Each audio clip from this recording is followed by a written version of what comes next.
12:30 అవుతుంది భయ్య రాత్రి. పొద్దున్నుంచి సిమెంట్ పని చేసి వచ్చి 12:30కు ఇక్కడ పక్కల ఇంటి దగ్గర ఎవరో రూమ్ బిల్డింగ్లో షిఫ్ట్ చేయాలా వాళ్ళ ఇల్లు అంటే సామాన్లన్నీ వేసుకొని వచ్చినాం భయ్య. ఇంకా భోజనం కూడా చేయలే. 12:30 అయింది టైం. చేతులకు మొత్తం బొక్కలు పడిపోయినాయి.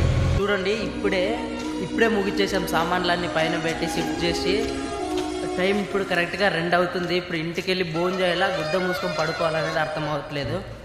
డబ్బులు ఇచ్చినారు అందరికీ. వీడికి 500, నాకు 1000, వీనికి 1000, వీనికి 1000, ముగ్గురికి 3000, 1000, వీనికి 500 చాలు. మాకైతే హ్యాపీ అయింది. ఎందుకంటే 2500 ఇస్తామని చెప్పినారు ఫస్ట్, తర్వాత 3000 ఇచ్చినారు. పిల్లగాడు కష్టపడుతున్నాడు అని చెప్పేసి వీనికి ఒక 500 ఇచ్చింది. పర్లేదు, ఎంత అయితే కరెక్ట్గా ఉండు అని మీరే చెప్పండి. 4th ఫ్లోర్ మాకు చెప్పింది వాళ్ళు 3rd ఫ్లోర్ అని. ఇక్కడికి వచ్చిన తర్వాత తెలిసింది 4th ఫ్లోర్.